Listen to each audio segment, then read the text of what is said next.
Castle away from here and take the L, chess. This is the most complex and thoughtful game to ever exist. A game where players battle each other with strategic planning and tactical schemes.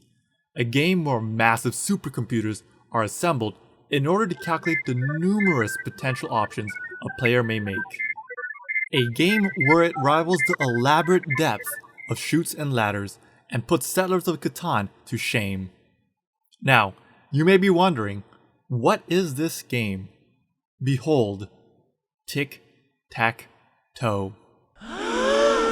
Now, you may also be wondering, what is Tic-Tac-Toe?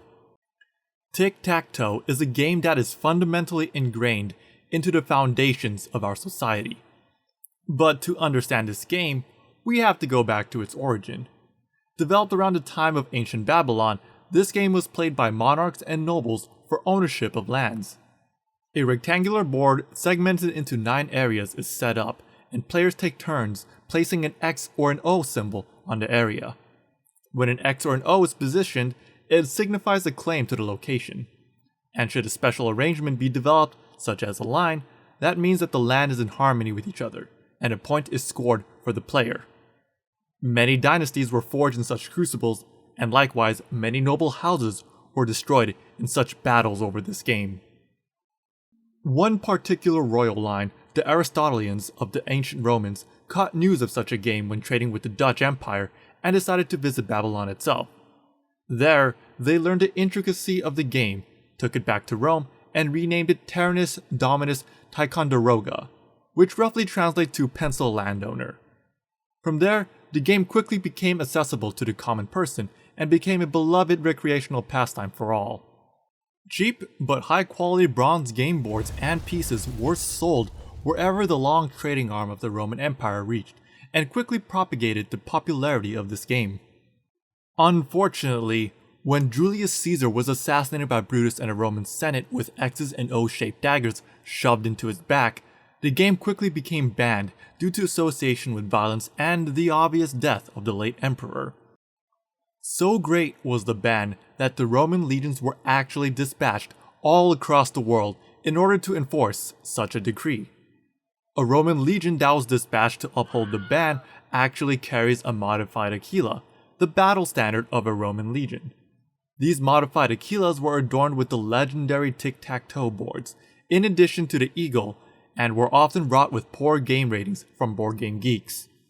Naturally, the vast deployment of the Roman legions, of course, led to the logistical strains of such armies and contributed to the inevitable downfall of the Roman Empire.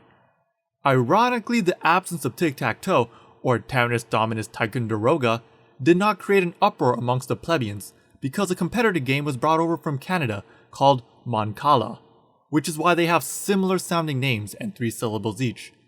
But that's another story for another time. Tic-tac-toe was thus suppressed for thousands of years until an archaeological expedition led by Indiana Jack of the Great British Isles in the 1850s discovered remnants of the game in Pompeii.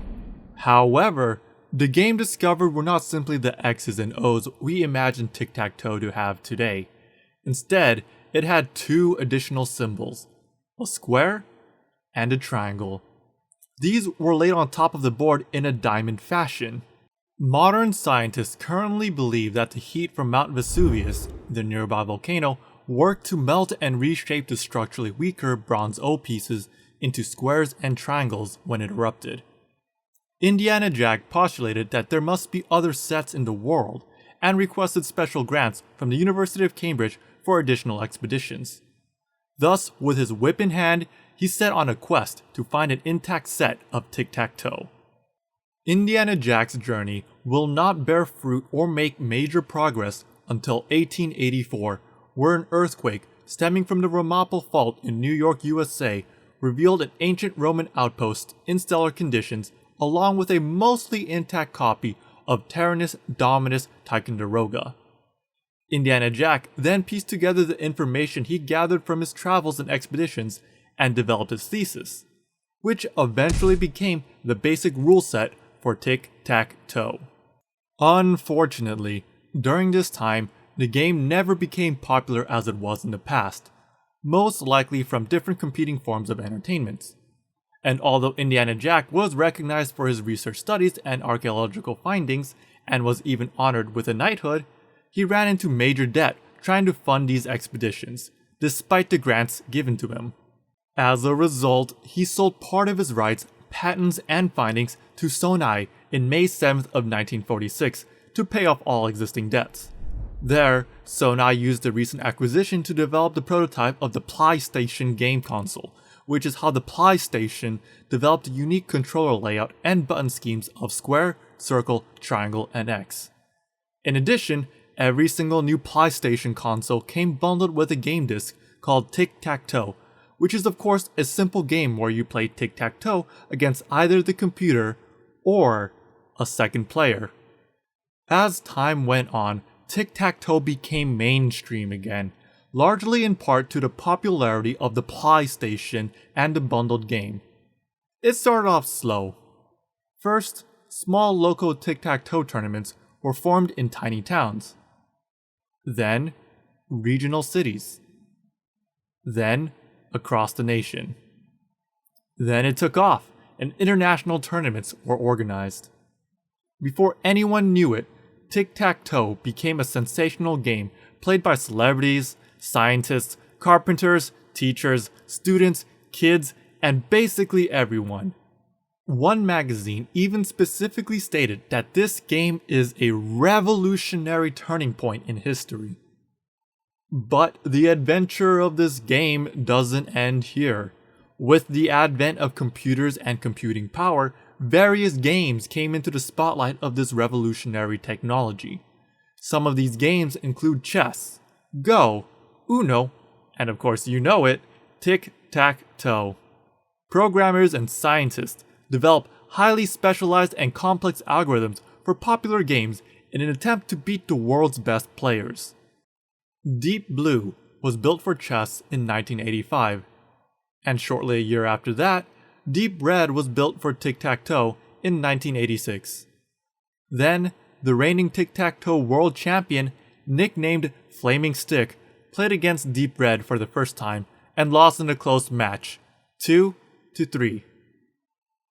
No human ever came that close to beating a computer in tic-tac-toe ever again. Since then, tic-tac-toe became a social game and is often depicted as a game of wits and is solidified as one of the cornerstones of humanity. So ingrained is tic-tac-toe in our life that modern coding languages and social media platforms actually use the tic-tac-toe board for several applications and honorifics. For example, C#, the programming language, has the tic-tac-toe game board in its name. And little do people know that the hashtag symbol was created for users of different social media platforms to play tic-tac-toe against each other, just as the old kings in the past did. There is so much more to the history of tic-tac-toe that each piece of history can go into far extreme depths. For example, the land ownerships between the different Babylonian kings and nobles that stemmed from this game sparked countless of wars that each have their own ramifications. A second example would be Indiana Jack's expeditions, which have in-depth discoveries about different regional rule sets. Another one is when music was being developed all across the world, and yet somehow this symbol is used to signal a tic-tac-toe battle in the middle of a rising note on a music sheet. The Sonai acquisition of tic-tac-toe from Indiana Jack actually had a lengthy legal battle when it became popular, and became a legal ownership case studied in law schools across the globe. And this isn't even scratching the surface of the multitude of new tic-tac-toe variations being developed and played today.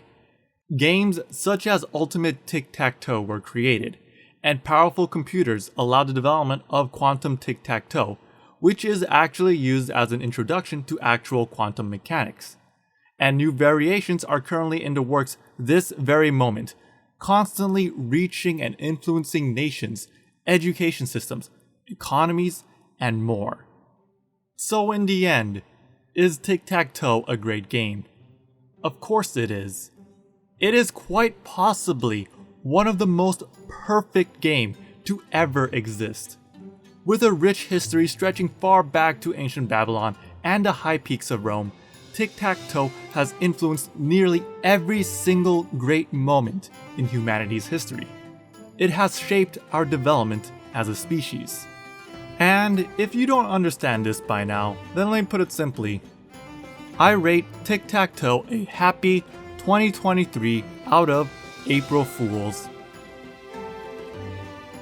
Look, if you don't know what April Fools is, then it is basically a celebrated day where people play pranks on each other. April Fool's Day, also called All Fool's Day, in most countries the first day of April. It received its name from the custom of playing practical jokes on this day, for example, telling friends that their shoelaces are untied or sending them on so-called fool's errands. If you found this video entertaining, then leave a like, ring the bell icon, and smash the subscribe button. I try to put out quality content and it helps me out a lot. But yeah, all the information about Tic-Tac-Toe in this video, it's very inaccurate, okay? Kinda like alliances in Catan.